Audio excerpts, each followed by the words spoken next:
ओम नमो भगवते वासुदेवाय। भगवान श्री कृष्ण अर्जुन से बोले कि एक बार नैमिषारण्य में शौनक आदि 88,000 ऋषि एकत्रित हुए। उन्होंने सूत जी से प्रार्थना की, हे सूत जी, कृपा करके एकादशियों का महात्म्य सुनाने की कृपा करें। सूत जी बोले, हे महर्षियों, एक वर्ष में 12 महीने होते हैं और एक महीने में 2 एकादशी होती है, सो एक वर्ष में 24 एकादशी हुई। जिस वर्ष में लौंद मास अधिक मास पड़ता है उस वर्ष 2 एकादशी और बढ़ जाती हैं। इस तरह साल में 26 एकादशी होती हैं। एकादशी के महात्म्य का वर्णन। जो पुण्य चंद्र या सूर्य ग्रहण में स्नान या दान से होता है तथा जो पुण्य अन्नदान, जलदान, स्वर्णदान, भूमिदान, गोदान, कन्यादान तथा अश्वमेघादि यज्ञ करने से होता है, जो पुण्य तीर्थ यात्रा तथा कठिन तपस्या करने से होता है, उससे अधिक पुण्य एकादशी व्रत रखने से होता है।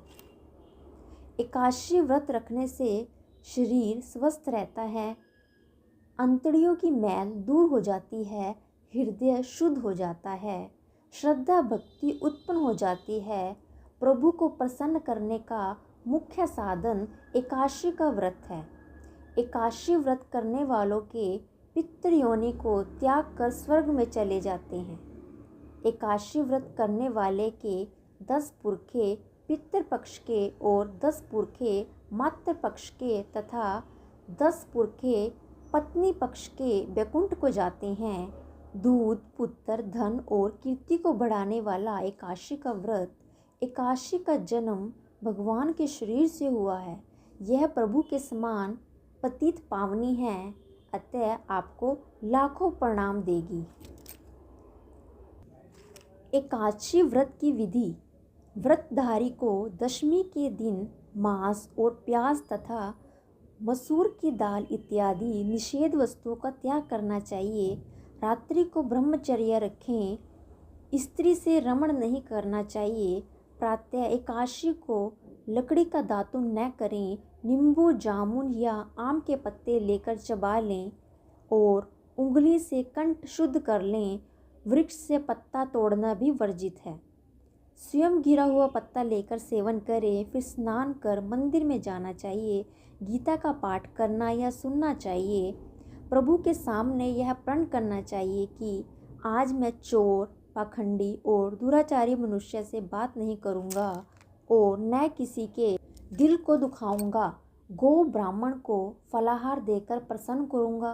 रात्रि को जागरण कर कीर्तन करूँगा। ओम नमो भगवते वासुदेवाय इस 12 अक्षर के मंत्र का जाप करूँगा।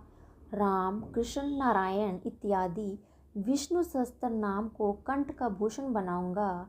ऐसी प्रतिज्ञा करके मंदिर में प्रार्थना करें कि मेरी लाज आपके हाथ में है, मेरे प्रण को पूरा करना।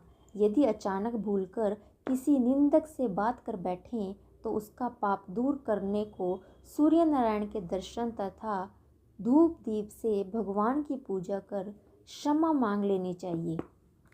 एकादशी के दिन झाड़ू नहीं देनी चाहिए क्योंकि इससे चींटी आदि जीव मर जाते हैं तथा बाल नहीं कटवाने चाहिए। अधिक नहीं बोलना चाहिए। अन्न का दान देना चाहिए। अन्न दान लेना भी वर्जित है।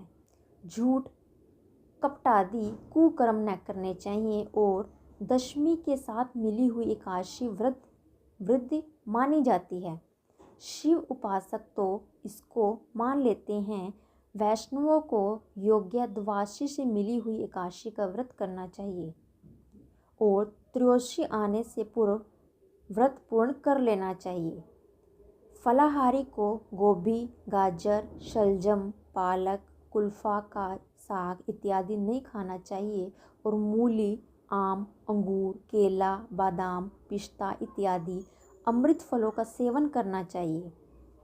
प्रत्येक वस्तु प्रभु को भोग लगाकर तथा तुलसी दल छोड़कर खानी चाहिए।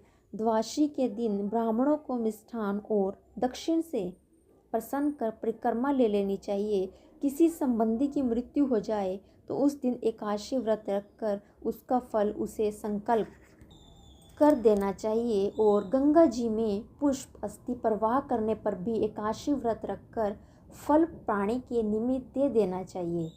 प्राणी मात्र को अंतर्यामी का अवतार समझकर किसी से छल कपट न करना, मधुर भाषण करना, कोई अपमान करे तो उसे आशीर्वाद देना, क्रोध नहीं करना। क्रोध चांडाल का अवतार है। आप देवता रूप हो संतोष कर लेना, संतोष का फल सर्वदा मधुर होता है। सत्य भाषण करना, मन में दया रखनी चाहिए। इस विधि से व्रत करने वाला दिव्य फल को प्राप्त करता है। पोष पुत्रदा एकादशी महात्म्य। एक दिन अर्जुन ने पूछा, हे श्री कृष्ण, अब आप पोष माह के व्रत के बारे में समझाइए। उस दिन कौन से देवता का पूजन होता है तथा उसकी विधि क्या है। इस पर श्री कृष्ण बोले, हे अर्जुन, पोष मास की शुक्ल पक्ष की एकादशी का नाम पुत्रदा एकादशी है। इसका पूजन विधि से करना चाहिए। इस व्रत में नारायण भगवान की पूजा करनी चाहिए। संसार में पुत्रदा एकादशी व्रत के समान अन्य दूसरा व्रत नहीं है। इसके पुण्य से मनुष्य तपस्वी, विद्वान और धनवान होता है। इसकी एक कथा इस प्रकार है, उसे ध्यानपूर्वक सुनो। भद्रावती नगरी में सुकेतुमान के नाम का एक राजा राज्य करता था। वह निसंतान था। उसकी स्त्री का नाम शैव्य था। वह सदैव निपुत्री होने के कारण चिंतित रहती थी। उस पुत्रहीन राजा के पितरों रो रोकर पिंड लेते थे कि इसके बाद हमें कौन पिंड देगा। इधर राजा को भी बंधु बांधव, मंत्री, मित्र, राज्य, हाथी, घोड़ा आदि से भी संतोष नहीं होता था। इसका एकमात्र कारण पुत्रहीन होना था। वह विचार करता था कि मेरे मरने पर मुझे कौन पिंड देगा। बिना पुत्र पितरों और देवताओं से उऋण नहीं हो सकते। जिस घर में पुत्र न हो वहाँ सदैव अंधेरा ही रहता है। इस तरह राजा रात दिन इसी चिंता में लगा रहता। एक दिन राजा ने अपना शरीर त्याग देने की सोची, परंतु विचार करने लगा, आत्मघात करना महापाप है। राजा इस तरह मन में विचार करके एक दिन छिपकर वन को चल दिया। राजा घोड़े पर सवार होकर वन, पक्षियों और वृक्षों को देखने लगा। उसने वन में देखा कि मृग, भांग, सूअर, सिंह, बंदर, सर्प आदि भ्रमण कर रहे हैं। हाथी अपने बच्चों और हथनियों के बीच में घूम रहे हैं। उस वन में राजा ने देखा कि कहीं तो सियारा कर्कश शब्द कर रहे हैं और कहीं मोर ध्वनि कर रहे हैं।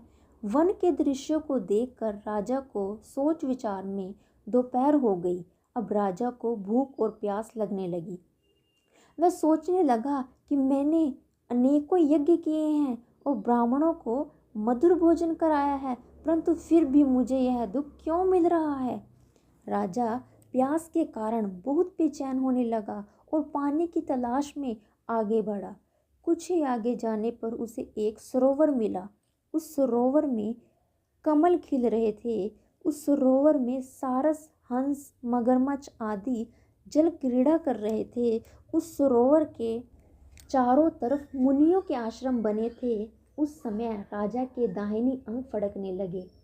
राजा मन में प्रसन्न होकर सरोवर के किनारे बैठे हुए मुनियों को देखकर घोड़े से उतरा और दंडवत प्रणाम करके उनके सम्मुख बैठ गया।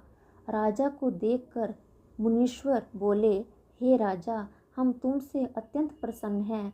तुम इस जगह कैसे आए हो, सो कहो। इस पर राजा ने उनसे पूछा, हे मुनीश्वरों, आप कौन हैं और किस लिए यहाँ पधारे हैं। तो मुनि बोले, हे राजन, आज पुत्र की इच्छा करने वाले को उत्तम संतान देने वाली पुत्रदा एकादशी है। हम लोग विश्वदेव हैं और इस सरोवर पर स्नान करने आए हैं। इस पर राजा बोला, हे मुनीश्वर, मेरे भी कोई पुत्र नहीं है। यदि आप मुझ पर प्रसन्न हो तो एक पुत्र का वरदान दीजिए। मुनि बोले, हे राजन, आप पुत्रदा एकादशी हैं, आप इसका व्रत करें। आज पुत्रदा एकादशी है, आप इसका व्रत करें। भगवान की कृपा से आपको अवश्य ही पुत्र की प्राप्ति होगी। मुनि के विचार के अनुसार, मुनि के वचनों के अनुसार राजा ने उस दिन पारायण किया और मुनियों को प्रणाम करके अपने महल को वापस आया।